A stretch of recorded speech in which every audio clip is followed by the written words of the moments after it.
हाय friends, welcome back. भाई PM Modi replied to Dhruv Rathee, new ई लफड़ा।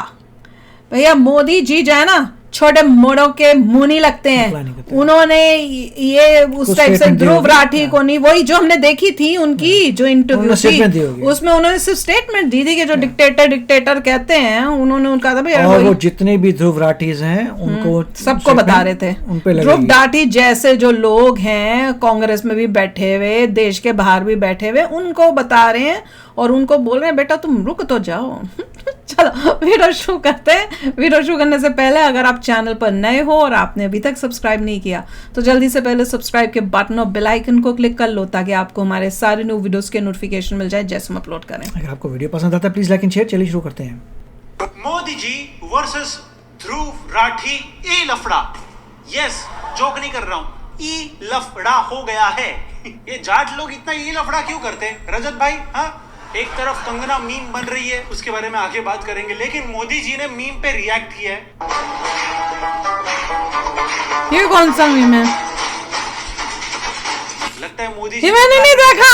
खोलने की तैयारी। ने भेजा ही नहीं। डीफेक हो गया ऐसा कुछ। By the way guys, studio tour आ गया अनफिल्टर्ड पे। तेरे को कौन बोला तेरा प्लगइन करने? हाँ, कौन बोला? मोदी जी ने देखो गेमिंग तो सीख ही ली, अभी एडिटिंग भी सीख ही लेंगे। फिर ध्रुव राठी का सोचो कैसे ब्लेम करेंगे आईटी सेल को। बेसिकली ध्रुव राठी ने पता है आपको मोदी जी पे वीडियो बनाई थी, डिक्टेटर वाली एक वीडियो बनाई थी। तो अब लोग इंटरनेट पे ये बोल रहे कि ममता बनर्जी जिन पे एक सेम मीम बनाया था किसी ने, तो कोलकाता पुलिस ने मीम बनाने वाले को अपनी आइडेंटिटी रिवील करने बोला, फिर एफआईआर भी कर दिया। वाह। लेकिन ऐसे मीम बनाने पे जेल होती तो मेरे आधे एडिटर जेल में होते। एंड मोदी जी ने कौन से मीम पे रिएक्ट किया जिस पे उन्हें डिक्टेटर बोला जा रहा था? तो अब इंटरनेट पे लोग बोल रहे हैं कि ममता, मुझे भी देखना पड़ेगा कौन सा है।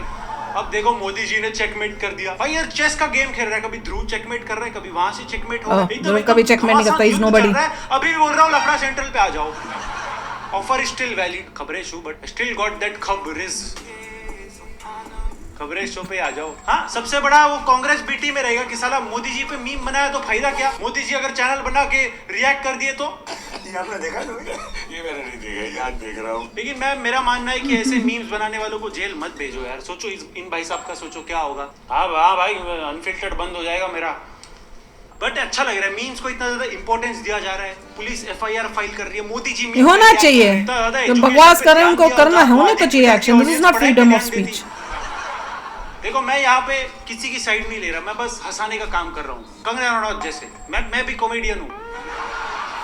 यस, तो कंगना की बात चल ही रही है तो कंगना रनौत फिर से एक बार न्यूज में है। ऑफ कोर्स उनकी मूवी की वजह से नहीं, जो कि उनको होना चाहिए। कंगना रनौत इसलिए न्यूज में क्योंकि उन्होंने खुद का कंपैरिजन अमिताभ बच्चन से कर दिया। क्या बोला? अभिषेक बच्चन से भी किया था, ठीक, अमिताभ बच्चन से कर दिया। सारा देश हैरान है कि वो बेटी, वो कंगना, चाहे मैं राजस्थान चली जाऊं, चाहे मैं बंगाल चली जाऊं, चाहे मैं दिल्ली चली जाऊं, चाहे मैं मणिपुर चली जाऊं, ऐसा लगता है कि जैसे मानो इतना प्यार, इतना सम्मान शायद दावे से कह सकती हूँ अमिताभ बच्चन जी के बाद आज किसी को इंडस्ट्री में मिलता है तो वो मुझे मिलता है। आपको पता ही होगा कंगना रनौत जी बोल कैसे रही थी? इलेक्शन लड़ रही है, कोई अजीब ही तरह से बोल रही थी। बीजेपी को भी अपनी तरफ से कॉमेडियन। क्यों कंगना इलेक्शन में? क्योंकि कंगना ही एक है जिसकी मूवीज बॉयकॉट नहीं होती, किसी को पता ही नहीं चलती कब आई कब गई। बॉयकॉट क्या होगी? कंगना की धाकड़ मूवी देखने 20 लोग गए थे थिएटर में, सॉरी पूरे इंडिया में। अगर इतने ही लोगों ने वोट किया ना तो सोसाइटी सेक्रेटरी बनना भी मुश्किल रहता है। कंगना की एक नई मूवी भी तो आ रही थी, कौन सी थी वो? याद नहीं आ रही। इमरजेंसी कुछ लोग क्या करते, इंटरव्यू करते, पीआर कर रहे। कंगना सीधा इलेक्शन में चली गई। ओ इमरजेंसी मूवी रिलीज हो रही है। वही देखा, मैं बोल रही थी। कब हो रही है? 14 जून को। अच्छा अभी आई नहीं है तो मूवी आएगी या तो कंगना। आई होप मूवी अच्छी हो। आई होप लोगों को थिएटर का इमरजेंसी एग्जिट यूज ना करना पड़े मूवी देख के। बट कंगना ने पास्ट में भी ऐसे स्टेटमेंट दिए कि इंडिया को आजादी 2014 के बाद मिली। They knew it and they paid a price. Of course, वो आजादी नहीं थी, वो भीख थी, और जो आजादी मिली है वो 2014 में मिली है। अरे कंगना 2014-15 तक तो आपकी भी एक्टिंग सही थी, लोगों को भी आपकी एक्टिंग से आजादी उसके बाद ही मिल गई।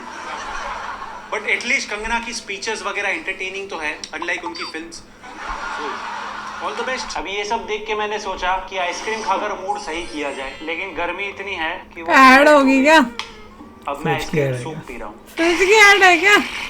लेकिन ये पिघली आइसक्रीम छोड़ो, एक चीज है जिसके मेल्ट होने से काफी बेनिफिट्स भी मिलते हैं, जैसे वेल बीइंग न्यूट्रिशन के ये मेल्ट आपकी बॉडी का न्यूट्रिशन कंप्लीट कर ले टैबलेट। हम तो फ्रिज की ऐड होते थे। न्यूट्रिशन से ज्यादा शुगर होता है, प्लस ये काफी कन्वीनियंट भी है कैरी करने में।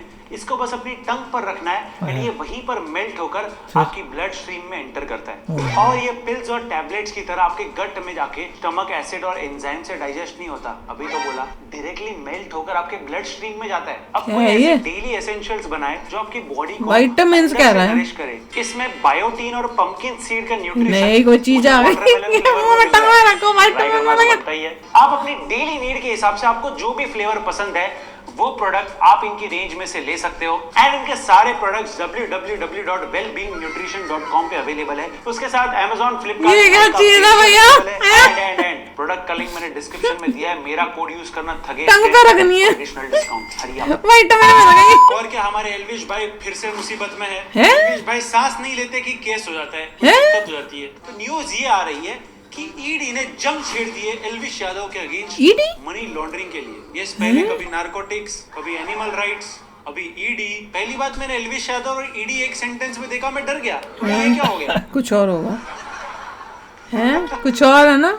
बेसिकली अगर आपको नहीं पता तो मनी लॉन्ड्रिंग तब होती है जब काले धन को व्हाइट में कन्वर्ट किया जाए, लेकिन कसम से मेरे को बुरा लगता है कभी कभी एल्विश के लिए, इतना कुछ हो रहा है उनके अगेंस्ट। काला धन व्हाइट में कन्वर्ट करना छोड़ो, जब से वो बिग बॉस के घर से बाहर आए जो धन है वो पूरा बेल में कन्वर्ट हो रहा है। क्या जुर्म किया बिग बॉस में जाना? हम तो नहीं जा रहे भाई, हमको ऑफर आ गया, हमने तो मना कर दिया ना भाई। एक तो मैं यूट्यूबर्स को बता दे रहा हूँ, जितने भी आपने स्पोर्ट्स ब्लॉग डाले सब प्राइवेट कर दो, अभी बता रहा हूँ। नहीं भी होगा तो भी भाई रेड मारेंगे। नहीं पता ना अभी तक यूट्यूबर्स कितना कमाते, तो सब प्राइवेट कर दो वीडियो। क्यों दिखाना है? ईडी वाले पीछे पड़ गए, इतनी बाल की खाल निकाली, भाई को अभी हेयर ट्रांसप्लांट कराना पड़ रहा है।